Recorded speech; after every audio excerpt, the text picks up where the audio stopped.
ओम शांति। आज 30 जनवरी 2021 की साकार मुरली। पहले सुनते हैं मुरली के कुछ मुख्य पॉइंट्स। आज बाबा ने कहा, मनुष्य तो सब काल का शिकार हो जाएंगे, तुम्हारे में जो महावीर है वह तो अडोल रहेंगे, बाकी क्या क्या होता रहेगा। बाबा ने कहा, अभी यह दुनिया नहीं जानती कि विनाश तो अच्छा है ना, पीस के लिए प्रयत्न करते हैं, परंतु आखिर विनाश तो होना है। याद करते हैं पतित पावन आओ, तो बाप आएंगे जरूर, आकर पावन दुनिया स्थापन करेंगे, जिसमें हम राजाई करेंगे। यह तो अच्छा है ना। आगे बाबा ने कहा, विनाश होगा, बाकी भारत में कौन बचेगा? जो राजयोग सीखते हैं, नॉलेज देते हैं, वही बचेंगे। विनाश तो सबका होना है, इसमें डरने की बात नहीं। और लास्ट में बाबा ने कहा, महावीर जो होंगे वो कहां भी जाकर युक्ति से सुनेंगे। देखें क्या बोलते हैं, तुम ड्रेस बदल कर कहां भी जा सकते हो उनका कल्याण करने। बाबा भी गुप्त वेश में तुम्हारा कल्याण कर रहे हैं ना। अब मुरली सुनते हैं विस्तार से। मीठे बच्चे, तुम्हारी याद की यात्रा बिल्कुल ही गुप्त है। तुम बच्चे अभी मुक्ति धाम में जाने की यात्रा कर रहे हो। प्रश्न, स्थूल वतनवासी से सूक्ष्म वतनवासी फरिश्ता बनने का पुरुषार्थ क्या है? उत्तर, सूक्ष्म वतनवासी फरिश्ता बनना है तो रूहानी सर्विस में हड्डी हड्डी स्वाहा करो। बिना हड्डी स्वाहा किए फरिश्ता नहीं बन सकते, क्योंकि फरिश्ते बिगर हड्डी मांस के होते हैं। इस बेहद की सेवा में दधीची ऋषि की तरह हड्डी हड्डी लगानी है, तभी व्यक्त से अव्यक्त बनेंगे। गीत है, धीरज धर मनुआ। ओम शांति। बच्चों को इस गीत से इशारा मिला कि धीरज धरो। बच्चे जानते हैं हम श्रीमत पर पुरुषार्थ कर रहे हैं और जानते हैं कि हम इस गुप्त योग की यात्रा पर हैं। वो यात्रा अपने समय पर पूरी होनी है। मुख्य है ही यह यात्रा, जिसको तुम्हारे सिवाय और कोई भी नहीं जानते हैं। यात्रा पर जाना है जरूर, और ले जाने वाला पंडा भी चाहिए। इसका नाम ही रखा हुआ है पांडव सेना। अब यात्रा पर हैं, स्थूल लड़ाई की कोई बात नहीं है, हर एक बात गुप्त है। यात्रा भी बड़ी गुप्त है, शास्त्रों में भी है। बाप कहते हैं, मुझे याद करो तो मेरे पास आकर पहुंचेंगे। यह यात्रा तो हुई ना। बाप सब शास्त्रों का सार बताते हैं, प्रैक्टिकल में एक्ट में ले आते हैं। हम आत्माओं को यात्रा पर जाना है, अपने निर्वाण धाम। विचार करो तो समझ सकते हैं, यह मुक्ति धाम की सच्ची यात्रा। सब चाहते हैं हम मुक्ति धाम में जाए। यह यात्रा करने के लिए कोई मुक्ति धाम का रास्ता बताए, परंतु बाप तो अपने समय पर आप ही आते हैं, जिस समय को कोई नहीं जानते हैं। बाप आकर समझाते हैं तो बच्चों को निश्चय होता है। बरोबर यह सच्ची यात्रा है जो गाई हुई है। भगवान ने यह यात्रा सिखाई थी। मन मना भव, मध्याजी भव, यह अक्षर भी तुम्हारे काम के बहुत है। सिर्फ किसने कहा? यह भूल करती है। कहते हैं, देह सहित देह के संबंधों को भूल जाओ। इनको अर्थात ब्रह्मा बाबा को भी देह है, इनको भी समझाने वाला दूसरा है, जिसको अपनी देह नहीं है। वह बाप है विचित्र, उनको कोई चित्र नहीं है, और तो सबके चित्र हैं। सारी दुनिया चित्रशाला है। विचित्र और चित्र अर्थात जीव और आत्मा का यह मनुष्य स्वरूप बना हुआ है, तो वह बाप है विचित्र। समझाते हैं, मुझे इस चित्र का आधार लेना पड़ता है। बरोबर शास्त्रों में है, भगवान ने कहा था, जबकि महाभारत लड़ाई भी लगी थी, राजयोग सिखाते थे, जरूर राजाई स्थापन हुई थी। अभी तो राजाई है नहीं। राजयोग भगवान ने सिखाया था नई दुनिया के लिए। क्योंकि विनाश सामने खड़ा था। समझाया जाता है ऐसा हुआ था जबकि सौर की स्थापना हुई थी। वो लक्ष्मी नारायण का राज्य स्थापन हुआ था। अभी तुम्हारी बुद्धि में है सतयुग था, अभी कलयुग है।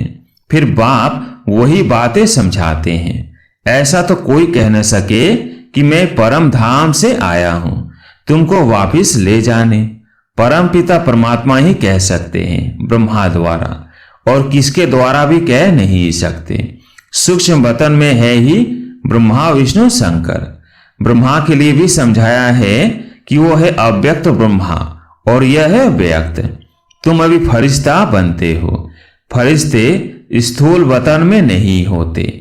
फरिश्तों को हड्डी मांस नहीं होता है।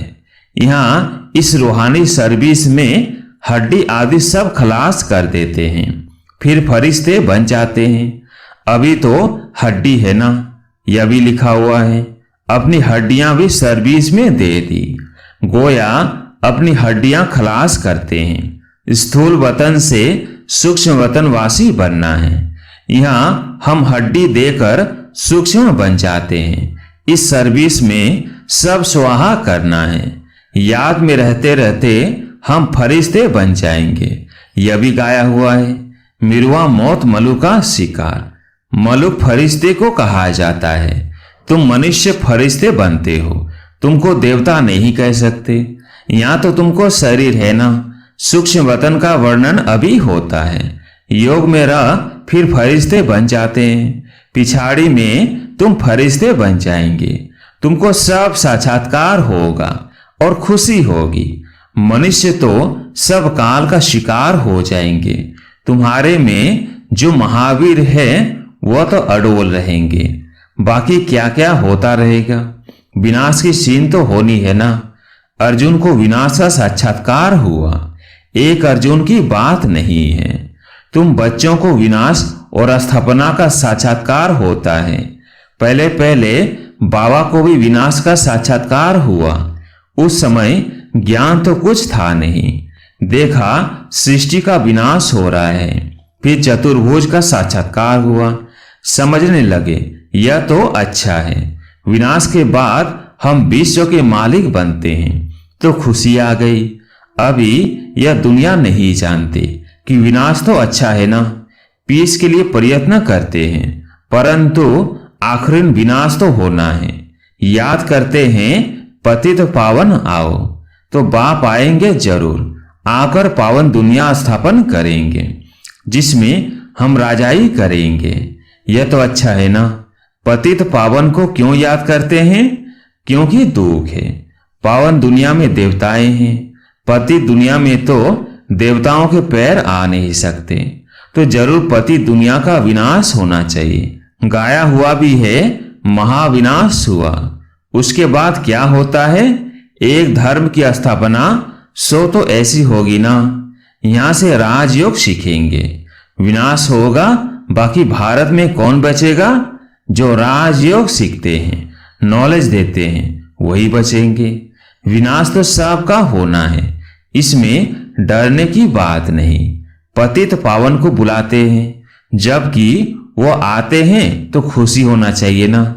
बाप कहते हैं विकारों में मत जाओ। इन विकारों पर जीत पाओ वह दान दे दो तो ग्रहण छूटे। भारत का ग्रहण छूटता जरूर है। काले से गोरा बनना है। सतयुग में पवित्र देवताएं थे, वह जरूर यहां बने होंगे। तुम जानते हो हम श्रीमत से निर्विकारी बनते हैं। भगवानुवाच यह है गुप्त, श्रीमत पर चलकर तुम बादशाही पाते हो। बाप कहते हैं तुमको नर से नारायण बनना है। सेकंड में राजाई मिल सकती है। शुरू में बच्चियां 4 से 5 दिन भी वैकुंठ में जाकर रहती थी। शिव बाबा आकर बच्चों को वैकुंठ का भी साक्षात्कार कराते थे। देवताएं आते थे, कितना मान शान से। तो बच्चों को दिल अंदर लगता है। बरोबर गुप्त वेश में आने वाला बाप हमको समझा रहे हैं। ब्रह्मा तन में आते हैं। ब्रह्मा का तन तो यहां चाहिए ना। प्रजापिता ब्रह्मा द्वारा स्थापना बाबा ने समझाया है। कोई भी आते हैं तो उनसे पूछो किसके पास आते हो? बी के पास। अच्छा, ब्रह्मा का नाम कभी सुना है? प्रजापिता तो है ना, हम सब उनके आकर बने हैं, जरूर आगे भी बने थे। ब्रह्मा द्वारा स्थापना, तो साथ में ब्राह्मण भी चाहिए। बाप ब्रह्मा द्वारा किसको समझाते हैं?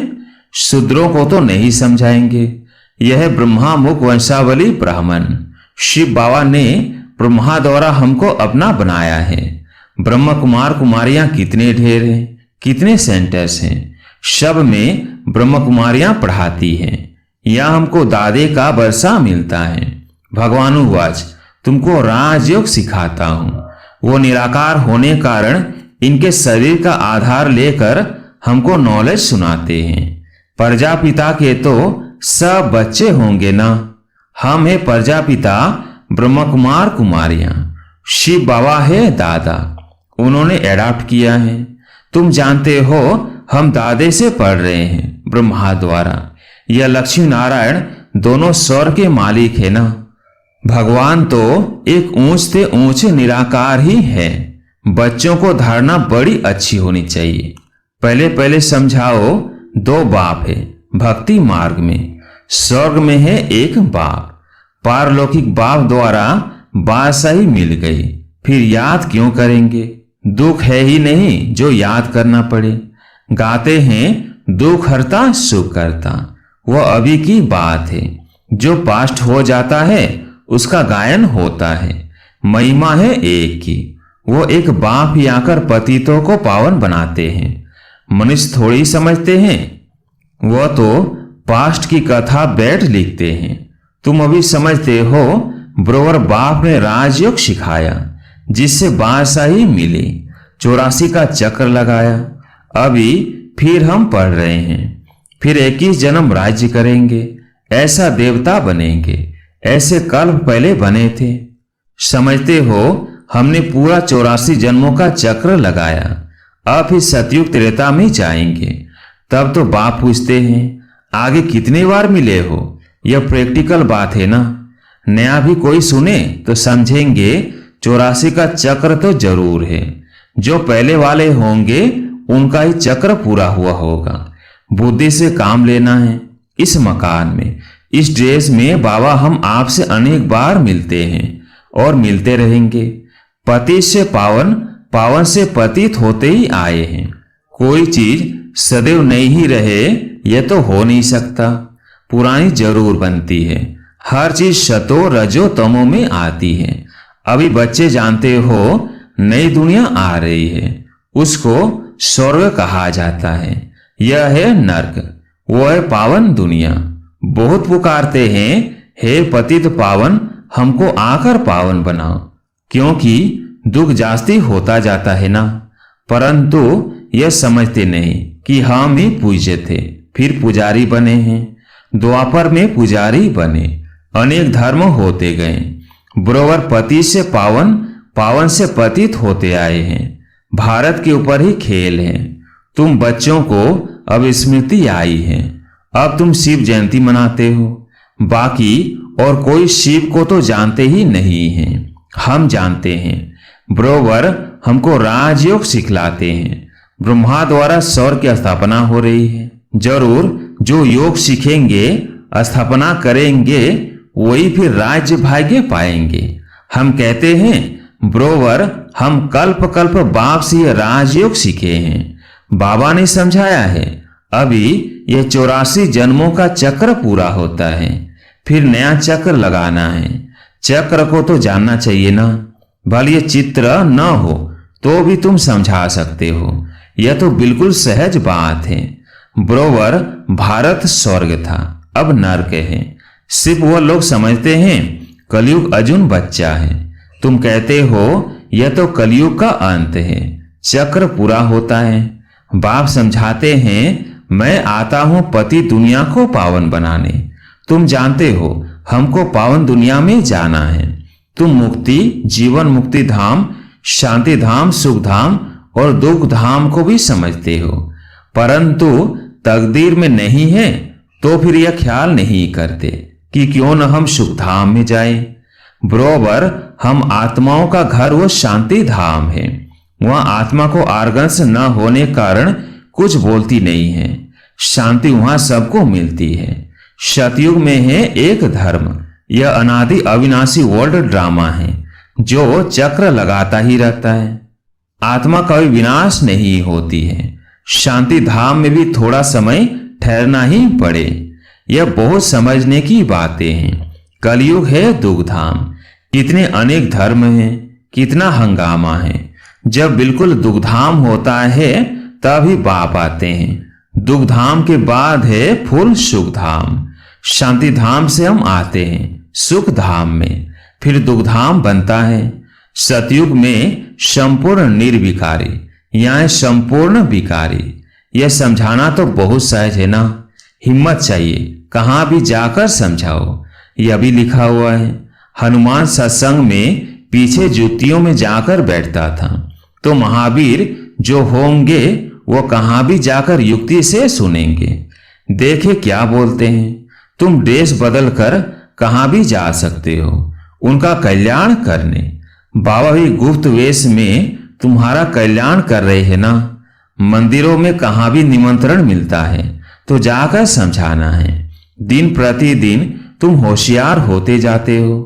सबको बाप का परिचय तो देना ही है, ट्रायल करनी होती है। यह तो गाया हुआ है, पिछाड़ी में सन्यासी राजाएं आदि आए। राजा जनक को सेकंड में जीवन मुक्ति मिली। वह फिर जाकर त्रेता में अनुजनक बना। अच्छा, मीठे मीठे शिकिलधे बच्चों प्रति माता पिता बाप दादा का याद प्यार और गुड मॉर्निंग। रूहानी बाप की रूहानी बच्चों को नमस्ते। हम रूहानी बच्चों की रूहानी बाप दादा को याद प्यार गुड मॉर्निंग नमस्ते नमस्ते। धारणा के लिए मुख्य सार। पहला पॉइंट, अंतिम विनाश की शीन देखने के लिए अपनी स्थिति महावीर जैसी निर्भय अडोल बनानी है। गुप्त याद की यात्रा में रहना है। दूसरा पॉइंट, अव्यक्त वतनवासी फरिश्ता बनने के लिए बेहद सेवा में दधीची ऋषि की तरह अपनी हड्डी हड्डी स्वाहा करनी है। आज प्यारे मीठे बाबा का वरदान, एकांत और अंतर्मुखता के अभ्यास द्वारा स्वयं को अनुभव से संपन्न बनाने वाले मायाजीत भव। एकांत और अंतर्मुखता के अभ्यास द्वारा स्वयं को अनुभव से संपन्न बनाने वाले मायाजीत भव। नॉलेजफुल के साथ पावरफुल अर्थात अनुभवी मूर्त बनने के लिए एकांतवासी और अंतर्मुखी बनो। डगमग होने का कारण है अनुभव की कमी, इसलिए सिर्फ समझने समझाने वाले या मनन मूर्त नहीं बनो। एकांतवासी बन हर पॉइंट के अनुभवी बनो, तो किसी भी प्रकार के धोखे से दुख व दुविधा से बच जाएंगे। किसका बच्चा हूं, क्या प्राप्ति है, इस पहले पाठ का अनुभव कर लिया तो मायाजीत सहज ही हो जाएंगे। स्लोगन, जिम्मेवारी संभालते हुए डबल लाइट रहने वाले ही बाप के समीप रतन हैं। जिम्मेवारी संभालते हुए डबल लाइट रहने वाले ही बाप के समीप रतन हैं। अच्छा, ओम शांति।